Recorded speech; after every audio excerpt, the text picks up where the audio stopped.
All right, thank you guys all for joining us for this MMA Roundtable for the Smashing Machine, opening only in theaters on October 3rd. We have with us Dwayne Johnson, Mark Kerr, and director Benny Safdie. We're going to go around the horn. Everyone's going to get a question, but I wanted to start first question for Benny. For the documentary, what stood out from you? What stood out for you from the documentary, and then what were you trying to do tonally with your film?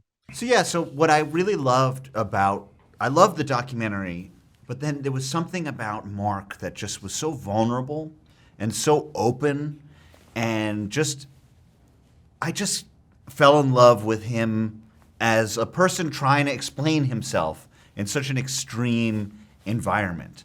And I really wanted to know just more about him. And I wanted to know what he was going through, what he felt like.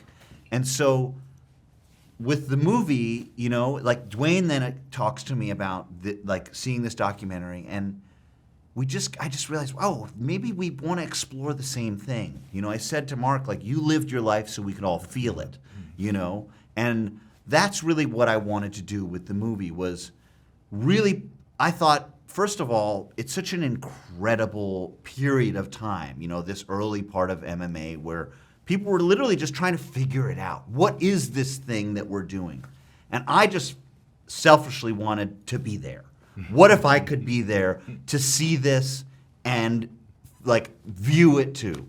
And so then it became like, let's do that. Let's go back and really try and understand like what went on underneath, and really use all the levers that I have as like a narrative filmmaker to kind of really put you inside of Mark's head and just try and understand what you were going through, because I found that for myself was very valuable. Just how I was using just somebody who could appear so invincible, could also be so vulnerable.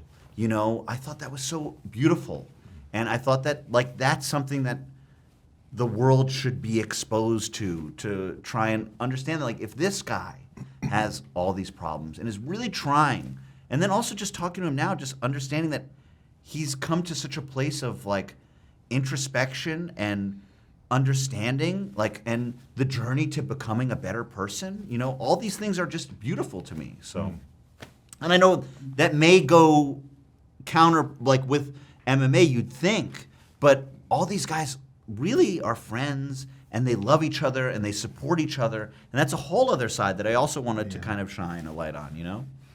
Terrific. Thank you, Benny. We'll take our first question from Ray from Bleacher Report. Hey, Benny, thank you for taking the time. Of course. What was the most, I mean, you're sitting right next to two imposing, intimidating guys. What was the most challenging part about managing their personalities and making this work? That never entered the equation, because we just instantly, that was like we were building a rapport with one another where it was just like, this is what we're doing. We all know what we're trying to achieve. I think the first time I had a conversation with Mark, I tried to be really formal, and then I just said, you know what? It didn't work. I'm going to tell you everything about my life. Yeah. Because it's only fair, that he knows everything about me, since I'm going to go out and try and do this. And Dwayne and I and Emily, we just talked about everything, because I just wanted us to be like friends. I wanted us to be close, because I knew we were going to be going to places that may have been a little bit uncomfortable. Yeah. And I thought we need to do that from a place of trust, So that was kind of where it was, just building that foundation and then moving from there. But these guys are the best. That's the thing is it's like, I think that like there's such a softness and such a sweetness, that like it almost is in opposition to what they look like. But just because somebody is strong or looks invincible doesn't mean that they're not feeling the same feelings that everybody else is, It's just, everybody's a person, And also too, I think, guys, when you step on to our set of Smashing Machine and what Benny was able to, as our leader and maestro and visionary, the set that he was able to create was one of great reverence to MMA and love and respect. Yeah. So by the time you get on set, now of course in the world of MMA and UFC and these other promotions around the world, just by nature of MMA, there are a lot of personalities and crazy personalities. You got to be a little crazy to do what this guy did, and to do what these men and women do. You got to be a little crazy. But also, by the set that we created there was a respectful exposure that Benny wanted to create to MMA. Not only the fighters and the veneer, the armor that they put on, but also what happens when they take the armor off. Yeah. And what happens when they feel that pressure. And not only the fighters, but then as obviously Mark knows and fighters out there know, is that, and that we have learned, is the fighters aren't the only ones who sacrifice at all. It's the families, the wives, the girlfriends, the kids. It's everybody. So that's the lens that Benny also wanted to show and expose. So the reason why I say that is because when you mentioned how was it to try and manage these personalities, it was a set of great respect. Yeah. You know, so when you walk on it, it's like everyone knew, including Boz and Ryan Bader and, you know, all these guys. Usyk too as well. Like they knew, hey, we're here out of respect to show love. So there's no one, you know, Usyk's a crazy son of a bitch. He's the greatest. Yeah. He's unreal. And yet it's like, but again, it was like when you and Usyk saw each other. Oh my God. It's like, again, it was like there's just this instant understanding. So we didn't even exchange words. I tapped him on the shoulder and he just stood up and he just gave me a big hug. And that's just the amount of respect that he has for what's going on and for me. And, you know, it's a common thread that a lot of people don't see in mixed martial arts or combat sports, is that there's that reverence for each other. Because, I mean, you have to, whether you like the guy or not, you got to respect him. Yeah. Because it's just inherently a incredibly difficult, you know, thing that we're doing. And you can not like him, but I have respect for every single person that steps into the ring, the octagon, the cage, whatever it is. Yeah. So there was just a really incredible undertone of this reverence and respect, and like, you know, what we're doing is that we're giving everybody a peek behind the curtain of like, hey, this is what it was like, you know, when this started out, and you know, these are the complexities that were going on. And so it's you know, for me, it's been this incredible journey.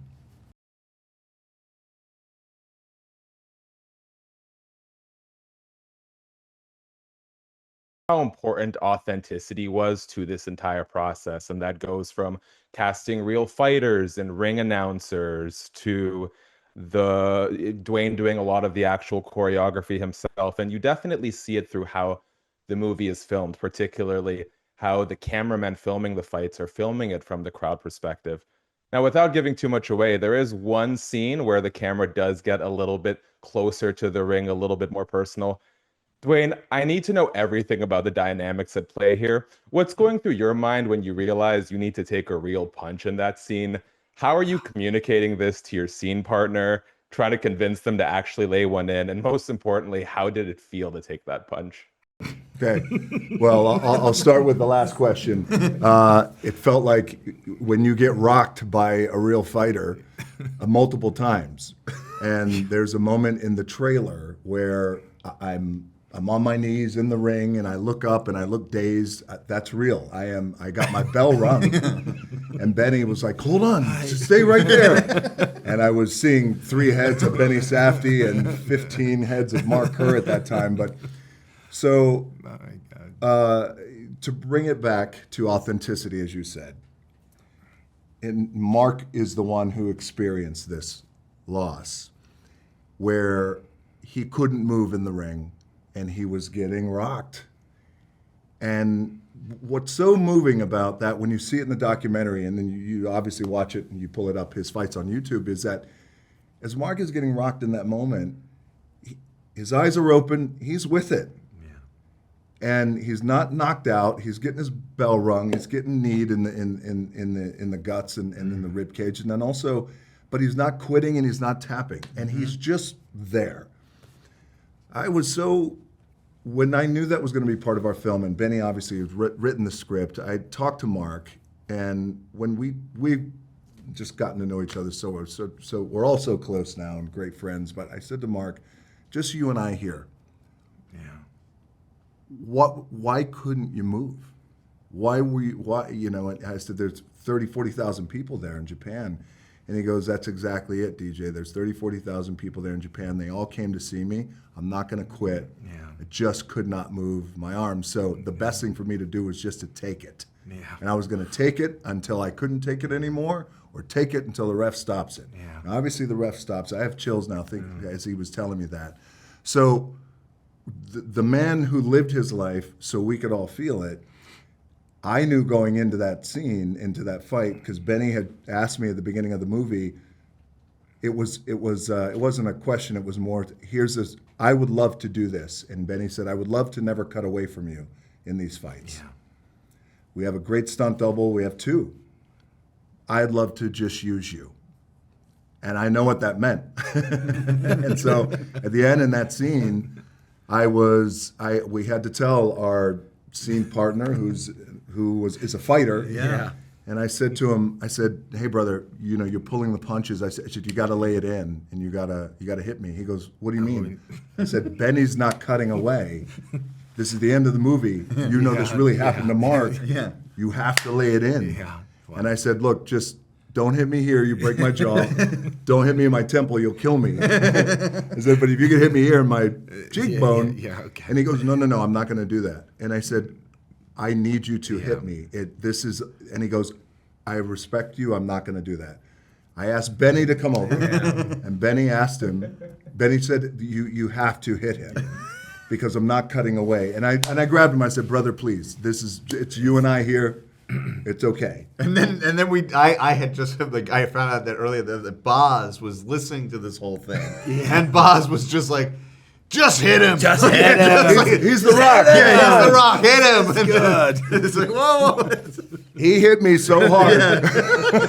He hit me so hard, and then that's what you see in the movie. He is not only is he hitting me, but I realized watching back, he's coming down, Yes. and that is a Yeah. Oh my dude. God, man. Oh. Anyway. And it's like, but that's like that, and then after like hearing that, it's like, okay, then taking Stephen Quadros, who's like the fight professor, like coming in and talking and like writing lines for him, basically that like, yes, we've seen a lot of tap outs in this tournament, but Mark, he fell on his sword. And that takes a real champion, that there's different levels to what a win means, I think that's something to take away from it. Yeah. Because like, on a very small level, like I've gotten punched doing sparring and all that, and it's a very weird thing when you're getting hit and you're telling your body to do something and it's not responding.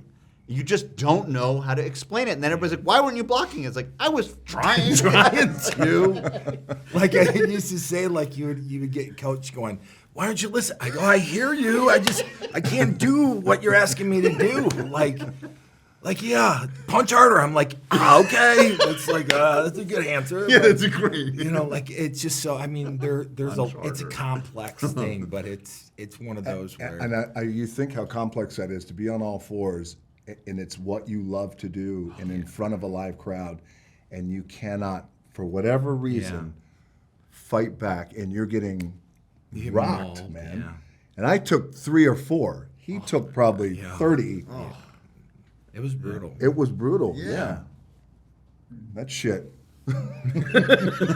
Thank you guys for your commitment. Thank you. We'll take our next question from Anthony from ESPN.com. Hey guys, appreciate the time. I know you're talking about it a little bit, just for Dwayne, from like a method acting standpoint. Like, how did you get your mind and specifically your body prepared to play Mark? And Mark, what role did you play in that process? Benny and I met very early about this, and he said, I love this. I'm a little, I don't know how to say this to you, and I don't know if you've ever heard this before, but you're going to have to get bigger. And Benny said, I don't have the word, it's puffier. And I said, give me 24 hours, and I think I know what you're talking about. So, you watch Mark on film, and what I realized, and I came back to Benny the next day, and I said, I will, of course, do this. I need some time. It looks like I'm going to have to put on about 25 to 30 pounds. And I said, but the difference is what I just realized in the commitment to this and to become Mark is Mark, as you guys know, he at his prime, and still does, he's a big boy, but has this rare one-of-one body and aesthetics of a 6'2", 260 beast of a man, fast twitch fibers, that different quality of muscle of a wrestler with a nonstop motor that's always going in, shooting, lifting up. And so just that work, the deltoid, and then the traps, the neck, his quads, I've never worked harder, and we like hard work. It's what, we all like to do. But I'd never worked harder for a role, and to put on that kind of muscle is just different. It is. That fast twitch fiber is different. So that's why I went into an MMA camp, trained with real coaches, real MMA fighters, just to keep my movement, by the way. And luckily, fortunately, I think when you see it in the film, that Mark walks a certain way. There's a confidence about that. He talks a certain way, yet he's very tender and very sweet. He's very empathetic too as well. But he is an animal. And I learned that putting on that weight, but then there's that weight, there's the voice, there's the tenderness, but there's also, what I tried to do is just try to get to know Mark as best I could, everything that's happening up here. And what I realized is that the thing, Benny and I went into this with such a profound love and respect for Mark and Don and MMA, but you realize, man, it's not the wins. I said this when Mark was inducted into the Hall of Fame at UFC. I said, it's not the wins. We realize it's not about the wins or winning. It's about the pressure to win. And the pressure that is on this guy and on these men and women who perform. That's when things became really profound for us. Yeah. How did I do, by the Oh way? my He gosh, wants to man. know how I did. So but this is just a little quick sum up. So my son, who went to New York and he saw the film, this is probably a couple months ago. He calls me immediately afterward, and it's almost like he's whispering, like, "Dad, he walks like you. He looks like you. He talks like you." It was this whole narrative of like the confirmation of like his transformation into somebody other than Dwayne Johnson. It was this, validation of like a third party going, "Oh my gosh, he's like, Dad." And you know what he said too? He actually said to me, "Dad, he's got your heart." Oh my God. wow, man. Yeah. Wow. It's beautiful. Yeah. That was like one of those where I'm like, hang on a second, buddy. Oh Hang man. on, man. Because it's just one where it's just like, if anybody on the planet can validate that, it would be my son. Wow, man.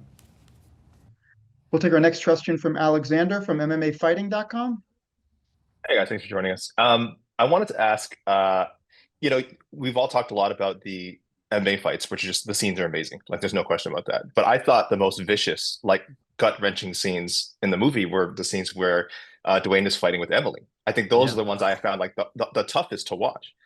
Now, Dwayne, you come from an extensive pro wrestling background, and I think one big misunderstanding is that pro wrestling is completely collaborative. I know there's a competitive element in there as well, even though of course you're not really trying to kill each other, right? Were you able to draw on that at all in these scenes with Emily, where she is probably a more experienced like dramatic actress, and I thought like she's coming at this guy in some of these scenes. So, did you have to draw on any of that past experience? Like, man, I gotta step up, I gotta defend myself, or I'm gonna figuratively be devoured alive by this incredible like Academy Award nominated actress. So yeah, was there any connection there? Yeah. Emily is one of the greatest actors of our time, and of all time, period. She acts 10 feet tall when she wants to, and rooted from the ground up in her acting. Those scenes hurt my heart, and they hurt Benny's heart and Emily's, and they hurt Mark's heart, and they're hard to watch. And as Benny has said, I've heard him say so beautifully, when you love somebody so much and so hard as Mark and Don did, as couples out there do, sometimes it's the ones you love most that you can have the most raw, meanest of fights with. And those scenes, what I drew on was, I don't have that well, other than hearing my mom and dad fight like that when I was a kid. And I'm glad I didn't see it, but I heard it, because I think maybe that's better for me as a kid. But I remember what that was like. My dad was a pro wrestler, and my mom essentially was that woman who sacrificed her life so she could support her husband, like a lot of women do, and like a lot of men do for their wives too as well. So those scenes with Emily were just so raw, and Benny wanted to make sure that it's real. And let's shoot these scenes, especially those where we get that intense and raw. If we can do it, Benny said, I'd love to shoot it as if it's only happened one time, just like in real life. Yeah. And that's what we did. And I know, and I'm going to share this, is when we were at the Venice Film Festival, this was the first time that I'd sat next to Mark watching the film before. He's seen it a couple of times on his own, and he and I were together like this. And, you know, he's a big boy, and his leg, and I feel his body this whole time watching this. And every time those fights would happen with Mark and Don, his body would begin to shake. Yeah. And then I looked over at one point towards the end, the big fight scene, the big one. And Benny's holding his hand, and he held his hand, just kept it there for The whole rest of the movie, yeah. We just like gripped. Because it, you know, I said, you know, it's almost like therapy, and it sounds weird to even say it like that, but just how real it was and how raw it was.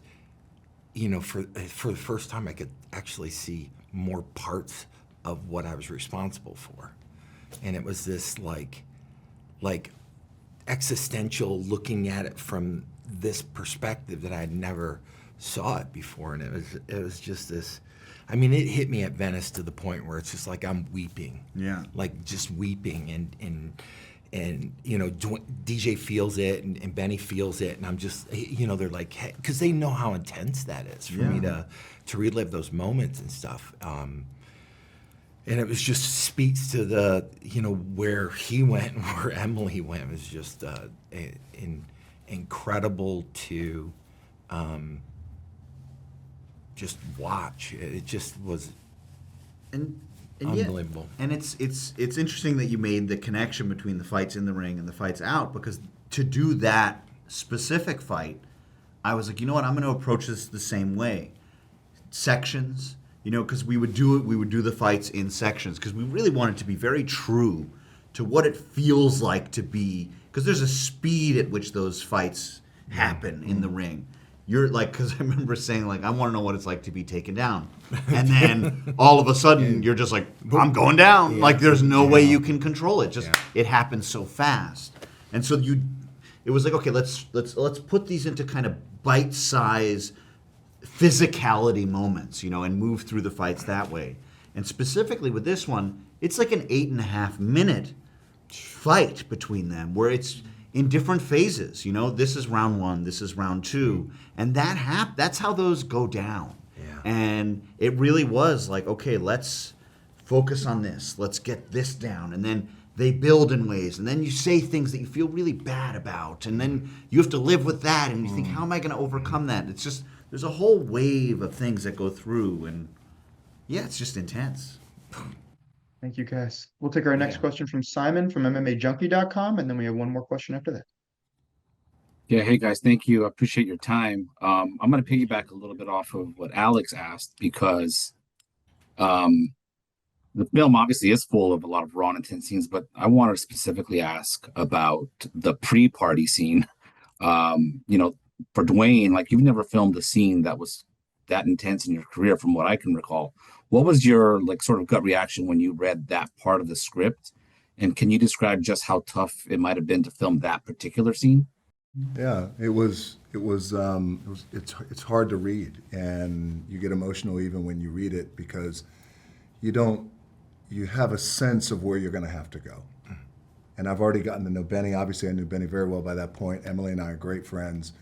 And so you get a sense of where you're going to have to go. I'll share this with you guys, and it will give you context of Benny's radical empathy to us as actors, and the material he wrote, and out of respect to Mark and Dawn.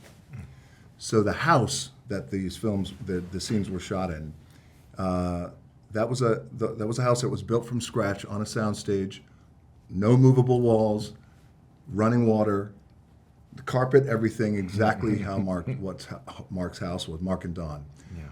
And he did that, Benny did that so he could hide the cameras and hide lighting.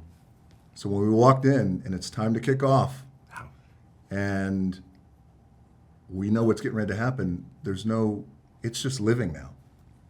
There's no cameras, there's no handheld, there's no guy, there's none of that. And even, of course, we would have done the scene if that was there, because that's what we do. But the fact that there was nothing there, at least not from what we could see, and we could just live in this moment in the scene, and that pre-party scene, where it begins to kick off, and Benny also, there's like signature Benny Safdie things that you'll start to find here, where she comes in, she questions, she says this, he goes, hey, it's not like this, it's like this. She doesn't quite believe him. She leaves. Camera, you see her leave, still on Mark too as well. Mark is thinking, shit, I hope I'm going to get through this. I don't know what's getting ready. She comes back in, and then it just continues to build. And then on top of that, you're hearing that Bruce Springsteen Jungle Land. That's an 8-minute song. Yeah. And that song continues the entire fight, man. Yeah. I'll just say this, as Benny has been saying, Mark Kerr and Dawn, they lived their life so we could feel it. Yeah.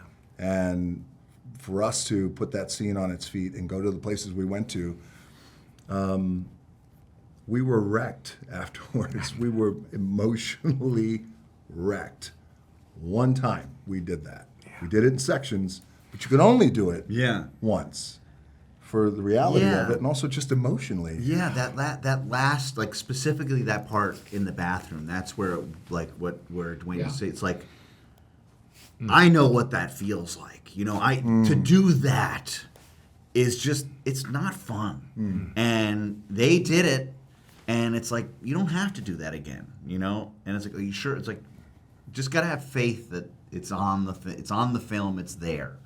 And that's, I think, part of it too, is just like accepting that, because like, I don't want somebody to have to do that again, It's just that simple. By the way, because he experienced something like that, because you experienced something like that, there's that radical empathy. Yeah. That you go, I experienced this, you guys just went through it. Yeah.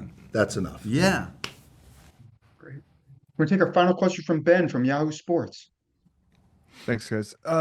My question, I was particularly struck by how closely this hewed to the documentary, and not like individual scenes, lines of dialogue, and even camera angles at times. And I talked to John Hyams, the director of that documentary, and he said, first of all, he said that the first he heard of it was from Dwayne's agent, who reached out to him about it, and that it was when he heard, Benny, that you were going to be involved and that was going to be an A24 film, and he went, well, this might actually be good. And I'm curious, for one thing, I'm curious from Dwayne's perspective, is this kind of what you expected to do, was to really follow pretty closely the time period of Mark's life that's covered in the documentary, the arc that the documentary covers? And from Benny, I'm curious about that decision to like very lovingly recreate some of the exact specifics from the documentary. I don't know if I've ever seen a movie that felt like a dramatic reenactment of a documentary with like that manages to add some nuance. So I'm curious about the decision to do it that way. There was like a deep love and respect I had for it, and I wanted the movie to be in direct conversation, like part of it was like I was saying, I think I said a little bit earlier that like I wish I was there, to be able to witness this. And so like and there's certain things and certain elements that I could kind of like, okay, maybe we can explore this side and get behind doors that maybe weren't there before, But I do really like, I think that there was a concept there to be like, what can we learn from this experience? How can we make it deeper? How can we use music? How can I use different camera angles, different camera styles, all these things to kind of just get to other places and talk with it, And I think that really was like, I'm glad that came across, because there was a lot of love and respect in that process. And I think that there was a shirt that I had, and that my wife got me. It was a early UFC shirt, just said "as real as it gets" on the back. And I thought, okay, that's my motto here for everything. I want this to be as real as possible.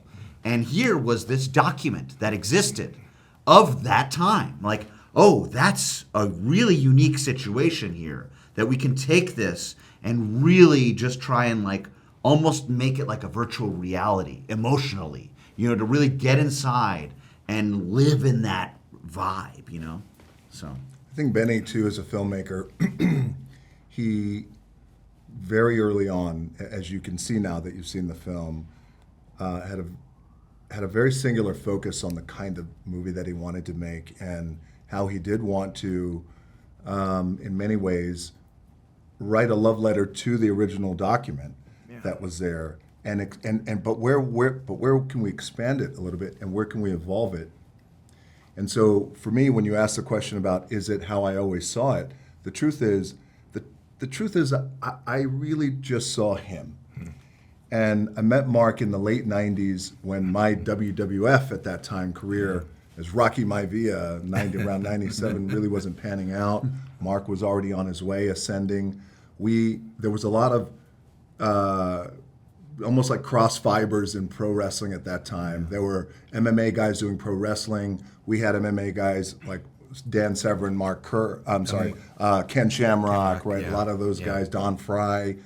A lot of those guys would try pro wrestling, and a few pro wrestling guys would try, especially the Japanese pro wrestlers would try MMA. So there was like this cross connection we had, and I had met Mark before, but in the late 90s, and I know you guys remember this, there's that time in the late 90s, early 2000s where there was a rash of deaths that were happening from addiction to pills and to drugs, and this wild combo of many things in the world of pro wrestling and in MMA. Yeah. He's lost a lot of friends. I've lost a lot of friends, some same friends as well, to addiction. But these are all fighters and pro wrestlers. So when I went into this process and I came to Benny with this idea that, hey, I think there's something here. I just saw Uncut Gems. You knocked my socks off with that film. And I think there's something about your DNA, Benny, that you'll respond to. He did. We bonded. But my thought early was just this man. And Benny, your vision, you'll shoot the film how you want to, and I feel like it's going to be special. And then the guy goes to the Venice Film Festival and gets like the Silver Lion for Best Director last week. Yeah.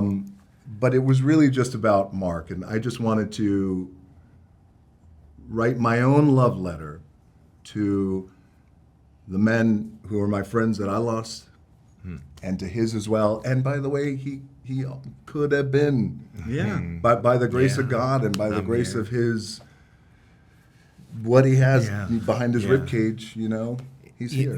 And part of, just to finish up the answer here, so, watching the documentary and then watching the film, he explores darker corners and of humanity and in places where the filmmakers of the documentary put the cameras down, or weren't present to it. And so it's a whole new narrative in a lot of areas where he literally looks in corners and crevices and uncovers these little darker spots that weren't highlighted in it. And it's just brilliant because it takes, this human condition with all its complexities, and it explores it in a way where you're like, wow.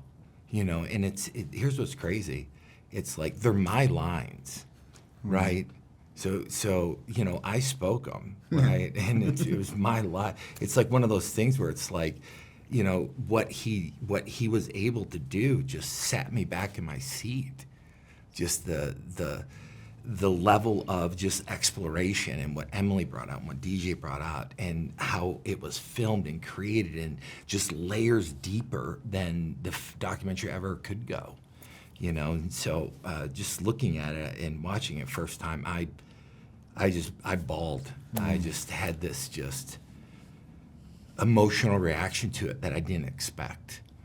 because it highlighted areas where I was just like, wow, you know. So It's that, and if I may, it's one Yeah. of the greatest compliments I think that Benny and I and Emily were actually to receive about the film. I think for Mark to watch this film back and go, holy mackerel, now I see my part in that, Yeah. and now I have greater empathy for my ex-wife. life, yeah. And the shit she put up with and the shit that I put her through, but at the same time, he's trying to just find his way, and what a blessing, and really the most gratifying thing you could hear to the man who you know created this entire film, and Benny. So Yeah, bro. Thank you guys for sharing that. And thank you all for joining us today for this Sports Media Roundtable for the Smashing Machine in theaters October 3rd. Thank you. thanks everybody. Thank Yeah, you. thanks a lot.